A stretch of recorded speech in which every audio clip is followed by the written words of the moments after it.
Hello and welcome to Ula Tea Leaf Readings. My name is Lenor and tonight I'm going to be reading your tea leaves. This is a horoscope for Scorpio. If Scorpio is your solar, lunar, ascendant / rising sign, then this is a message for you. All right, let's get started. And so our card today is the Two of Wands, which has everything to do with dominion. Okay, and let's go ahead and take a look here. See what these tea leaves have to say. And if you have not subscribed, please think about doing that. You can hit that little bell. It'll let you know when the next readings are coming out. It is free to subscribe.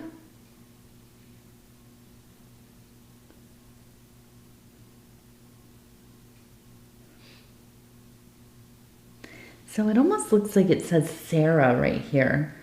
We have S-A-R-A, so Sarah. And I almost wonder if she's a Gemini. Or, I don't know, maybe it's a Gemini. But I'm trying to see. I don't know why this is coming up. Maybe you know a Sarah. Maybe you are a Sarah. But I do get that Gemini energy. Okay, so we'll look and see if it kind of tells us what's going on. Sometimes when the names come up, it kind of is like, okay, you need to check in with this person. Or something's going on with them. Or, you know, maybe you've been thinking about them. Maybe there's an anniversary or birthday coming up. Now we have, it looks like 22, so 2-2.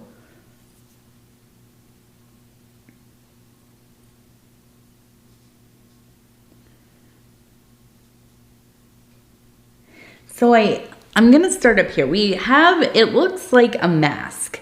And it reminds me of maybe something you'd wear to like a masquerade ball. Like one of those kind of, or like carnival or something like this. Where it's, you know, it's like just the eyepiece there. And, you know, with like maybe the feathers or some kind of, you know, pretty decoration or whatever, whatever is on there. So I do feel like there is a sense of maybe something kind of celebratory going on. But there is almost kind of a wanting to disguise kind of what's going on underneath. I almost wonder if it's, I get the vibe, okay? I get the vibe that it's almost like you're doing pretty well. Something's going on where like you've had some kind of success or there's success beginning to happen and you almost are like really trying to downplay it a little bit.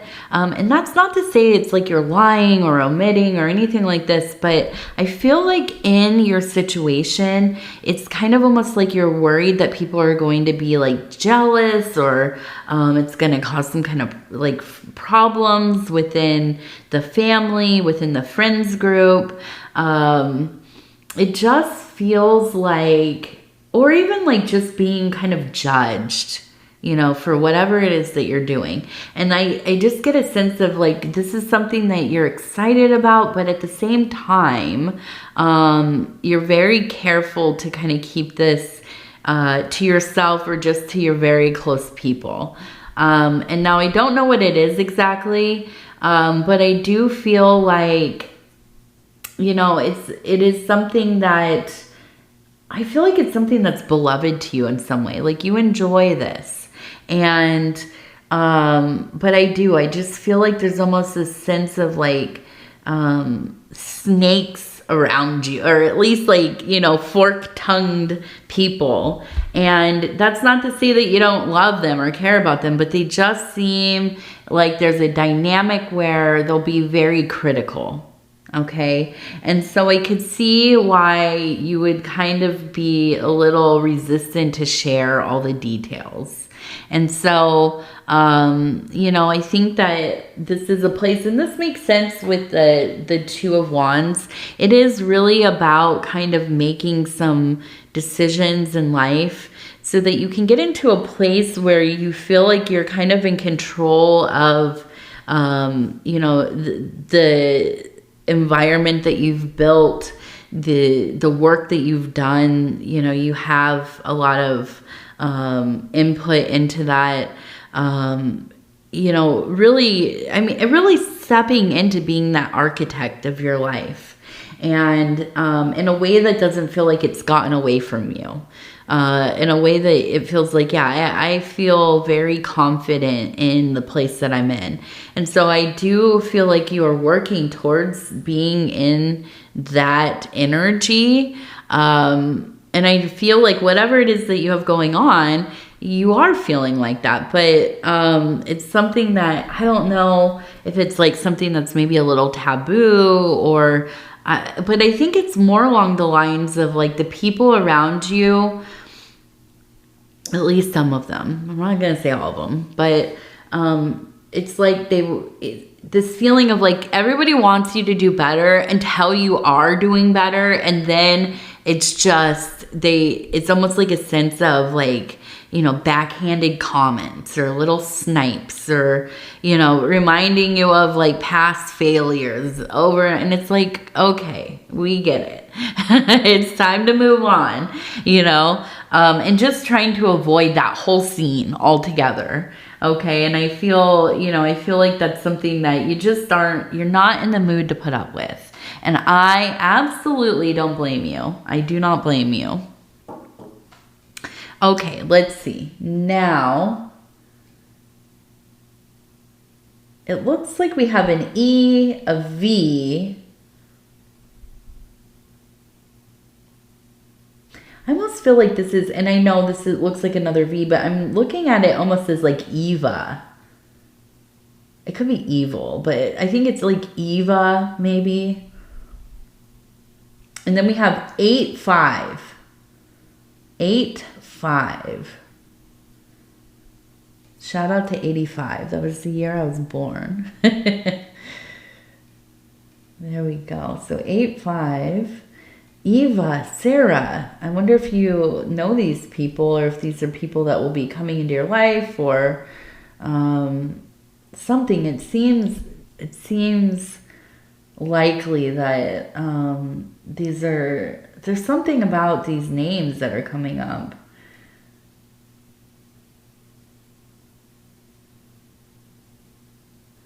Okay, so we have two people, and they are close together. You can see one here, one here. There's the face of this one, there's the face of that one.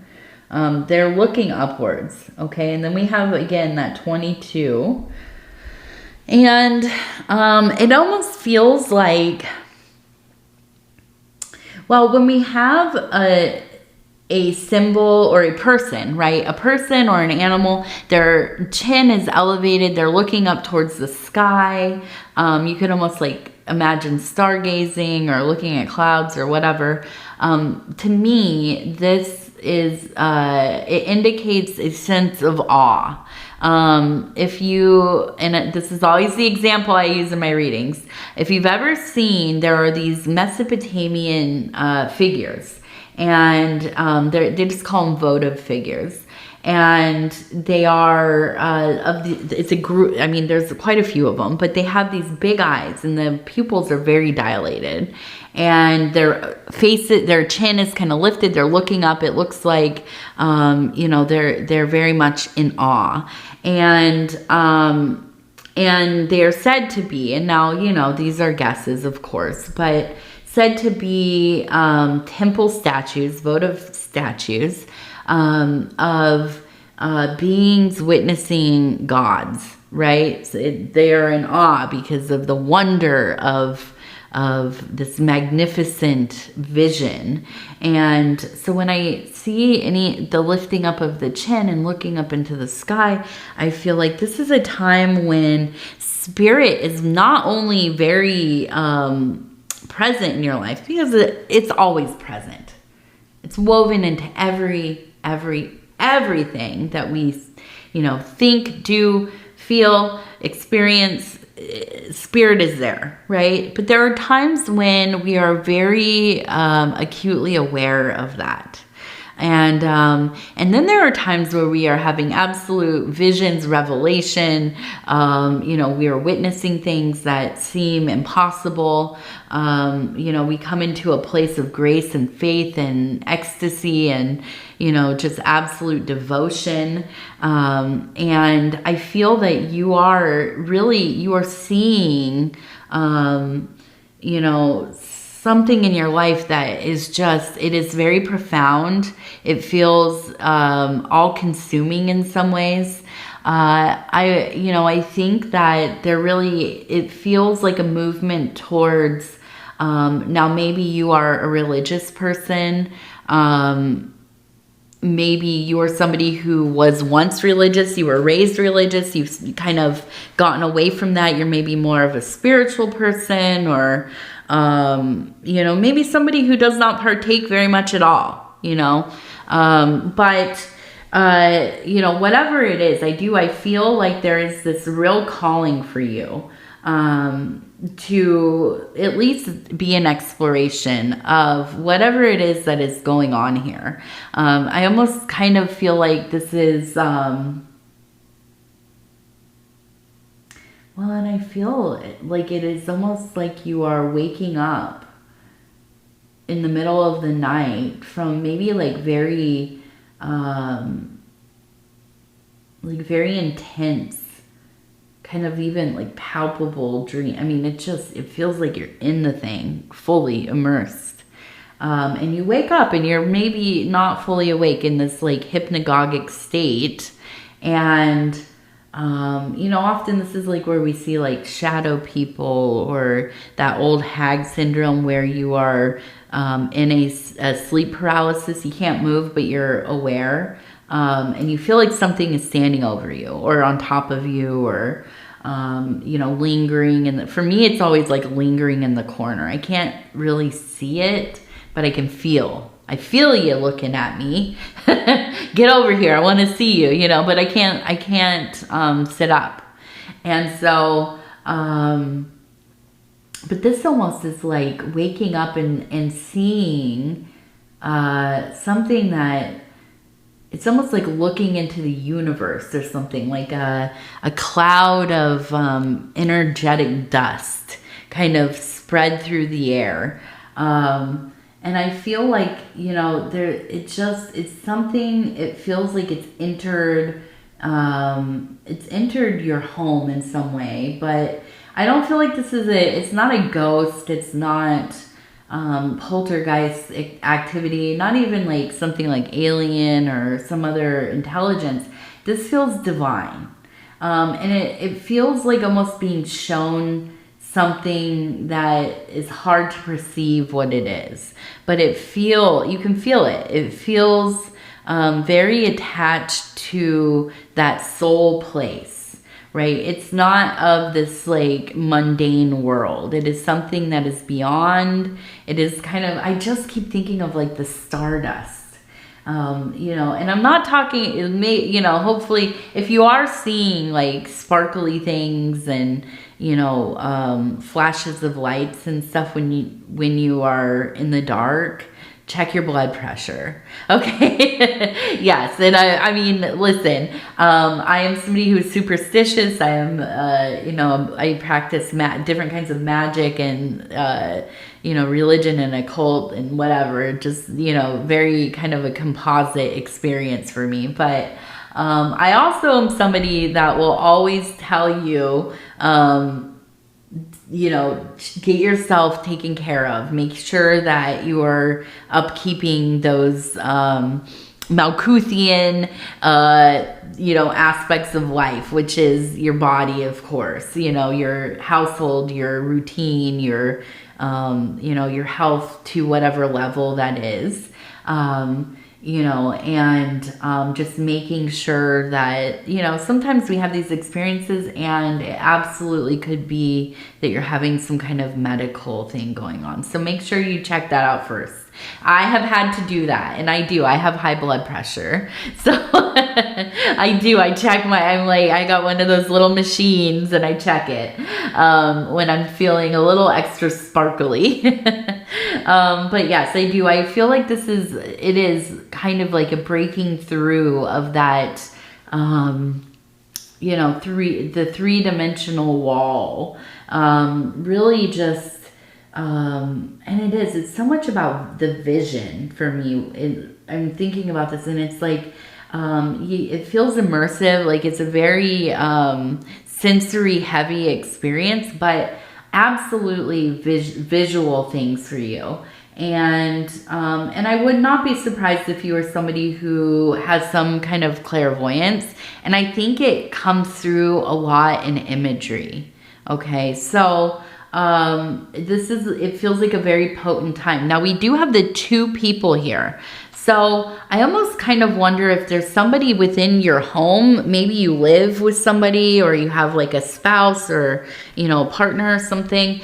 And they are kind of experiencing something similar. There's almost like a verification there that something seems different within the energy field of the home. And it does. It feels quite profound. Okay. Not your average, you know, feeling spirit kind of, you know, subtly throughout your life. This is like, whew, you know, almost something that you would imagine happening with like plant magic or, you know, fungi magic. Plant medicine, I should say. I'm saying magic, but I meant medicine, plant medicine, right? And having those kind of almost hallucination or squeegee, as Terence McKenna would say, squeegeeing that third eye, right? But no, I think this is kind of just happening fully by itself. And it does. It feels beautiful and profound. And I hope that you will draw it, paint it, make something in tribute to it as a reminder of how this felt for you. Okay. Okay, so we have a K also. And we have an A in the middle. We have Ka. The Ka. And that is spirit, profound, that energetic force. Yeah. Yes, I can't get over this feeling of a sense of just being kind of almost secluded in some ways from how your life usually is. I felt this in a lot of the Scorpio readings in the last year or so, because there have been so many changes, I think, in your life. But there's just this sense of kind of going about things on your own, or at least with like your close people. And I just feel like,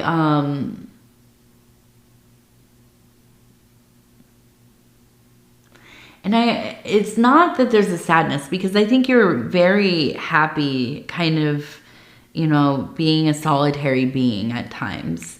But I feel like there's this sense of wanting to share the spiritual life with somebody, and really working towards that in your existing relationship. Or, you know, if you are kind of out here looking for a relationship, or you're open to, right? You're open to meeting somebody.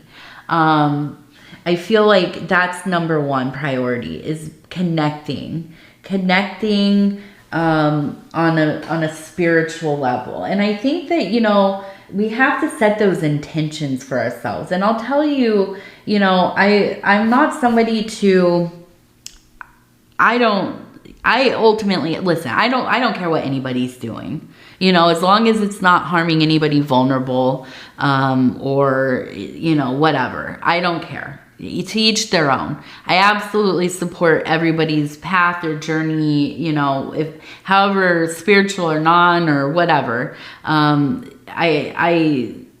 People are beloved to me in all of the configurations. I have, you know, in my own life personally, you'd be surprised at how different people are from myself, that I'm close with. I like the variety of life, and I am not somebody that kind of has to run with the same people. That being said, when I was by myself for years, I mean, I was alone for years. My first husband had passed away, and I went through a period of deep mourning, and moved away to a place where I was alone, absolutely alone. I didn't really know anybody. I would go, you know, a week or two sometimes, and I wouldn't even see people, you know, at all. And I loved it. I absolutely loved it. But I mean, I was going through in the beginning of it. It was hellacious. I mean, it was bad. As far as like I had never lived alone. I had never been alone. I had never, not been in a relationship, you know, this kind of thing. So it was hard, but it was cleansing. And after the first couple of years, then I started to really settle into it, and it was wonderful. But I told myself, you know, I'm not interested in meeting anybody else, but if I were to meet somebody, you know, and they have to align in some way to spirit, to their own spiritual path. I don't care what it looks like. You know, I don't care if he or she, you know, has a relationship with the divine. I mean, which I care if they do, but it doesn't matter what it looks like. It doesn't, you know, if it's a religion, an occult practice, if they have their own personal, you know, they're like a world creator, they have their own pantheon, whatever. But I had to set that intention. When I will meet somebody, they will be a person of, you know, and I use this word very loosely, of God, goddess, whatever. And that's what happened. You know, I met my husband, you know, and that was the intention. And it wasn't that, we weren't looking in a common place, for each other. Neither of us were really looking for somebody at all, but we had a friendship, and you know, we got to know each other over a few years, and then immediately moved in together, had a kid very quickly after that. But you know, I feel like it's important to, and I'm not somebody, you know, this is the other thing. I'm not somebody that's like, I don't have a type of person. I feel like, you know, it's okay if you do, of course. But I feel like there are very core things that we have to, you know, be honest with ourselves, and set our intentions. I don't care how tall you are, but I do care if you have experience with, you know, with grace, of being in a place of agape, if you are pursuing a deeper relationship with the divine. These are things that are important to me, right? And so, you know, when we are in this place of our own divine work, and yeah, maybe we are, maybe we have an existing relationship, and we want it to be closer to the spiritual life that we want for ourselves. It is something that I think is important to cultivate in the relationship. Now, we can't force anything on anybody, okay? That's obviously not going to ever work. It doesn't work. You can't expect somebody to change for you or with you or whatever. They have to come to these things themselves. But, you know, if you are somebody who is looking for that kind of partnership, I think it's important to set those intentions. And so I feel like in this space, you know, I think that there's a lot of clarity here for you, because you are realizing what you need, you know, what you have needed, and giving that to yourself. And so being able to apply that to the formation of deeper connections with the people around you, I think is very important. But, you know, to do that, we also have to have a soft touch. You know, it's not something that can be, you know, like all of a sudden you have, what's the word? You have, what is the word when you change religions? I can't think of it. When you, oh my gosh. Ugh, I can't, my brain sometimes. Anyways, when, like, okay, so like when you get married or something and somebody changes religions to have the religious ceremony, or they want to join the religion to be with their person. What is that word? Comment it, please. I can't think of it, and I'm not going to Google it. Google's like, gosh, this lady has such a bad time with words. And don't worry, it's not, my memory is not failing. It's always been failing. It's always been like this. But yeah, so anyways, convert. That's the word. Got it. I got it. Convert. We can't make people convert, right? But, you know, and when we are when we are maybe converting ourselves, you know, we have to focus on our own experience, you know, but it's okay to set the intentions. It is. And so, you know, and my other little bit of advice is just to have, you know, little to no expectations of what other people are doing. And that's not to say that, you know, we exist among somebody who, you know, maybe they say that they're into all this, you know, whatever, and then there's absolutely no show of that. They don't live that way. They don't actually abide, you know, their tenets or their beliefs or whatever, which, you know, I mean, we all have those feelings at times. But, you know, to lower our expectations in life is a great freedom. You know, to be pleasantly surprised more often than let down is a great freedom. And also to learn to have the boundaries that, you know, when there's something where you absolutely cannot live or abide, somebody who, you know, doesn't, whatever, it's not even about expectations, it's just about basic, you know, shared responsibilities and things like that, then yeah, we need to have boundaries to decide, this isn't for me. I can't change you. I can't force you to do it. But, you know, if it does not align with my vision of life, then this is not for me. Right? And so, you know, Scorpio, and here's the thing, I'm telling you all this, Scorpio, you are one of the most open and understanding people. Now, people give you a lot of grief for how fiery you might be, maybe a little bit of an attitude, maybe a little bit harsh sometimes, but I think the reality is Scorpio people are so open, so accepting, absolutely do not care what other people are doing for the most part, just kind of on your own tip. Right? You're just doing your own thing. And I like that energy. That's what I love about Scorpios. Okay, so we have some kind of, maybe a Taurus person. And I wonder if they're a musician. I wonder if this is, I immediately am thinking this is a family member who has transitioned. And it looks like maybe they had some kind of,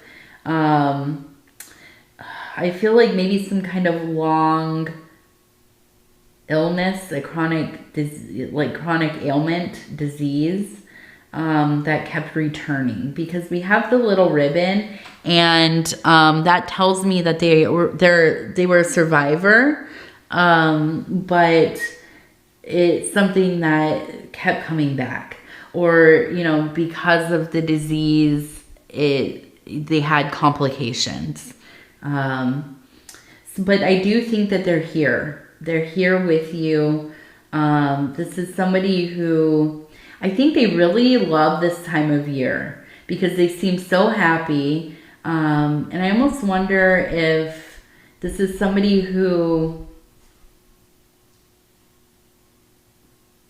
you get something like you like to garden because of them. Maybe you have certain kinds of flowers because they like to grow them, or they had them around the house a lot. But I just imagine this kind of really musical home. Always kind of music playing. A lot of laughter and joking. And I feel like this is somebody you really miss. And I feel like they're really trying to reach out to you. Because I think it's more just like a I love you. I want you to remember that I love you. I'm always with you. So I feel like this must be like maybe a father, maybe it's the mother, but maybe a father, maybe grandfather, maybe even a brother. But it's somebody very core to your family, and they feel just so close in your life. And I just can imagine them smiling and laughing and kind of teasing a little bit, but in a way that's fun, not mean. They're not a mean person. I feel like they never were mean to you.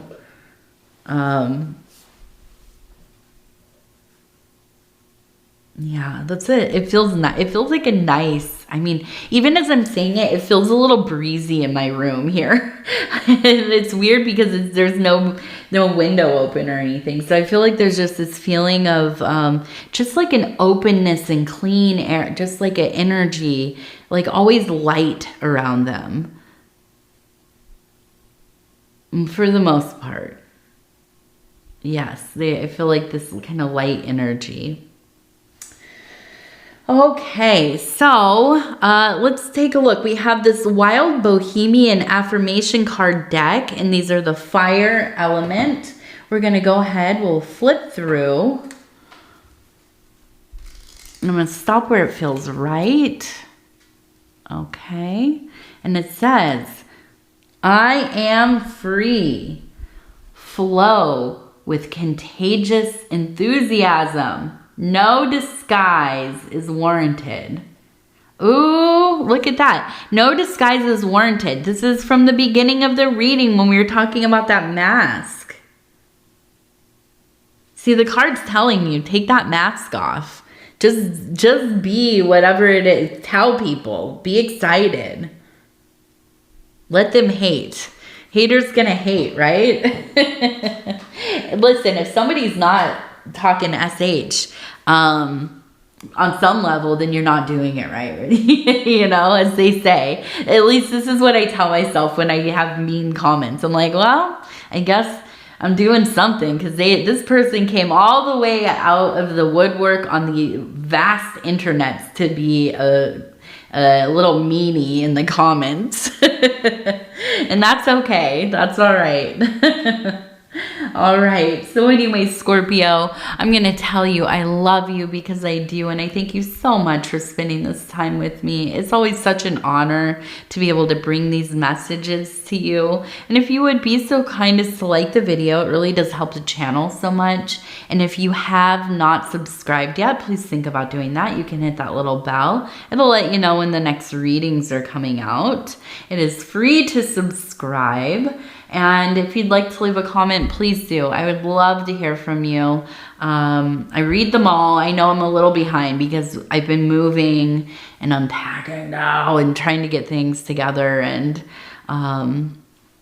yeah, it's been busy. It's been busy, but I do read them all. I read them all, and I'm gonna absolutely really get to getting back to people on the comments and stuff. Because listen, one of my favorite parts of having this channel is that I get to meet you all and I get to know you and I get to, you know, share a lot of love and support with one another. And it absolutely it just makes my life so much happier, honestly. It really does. So I do. I love connecting with you all.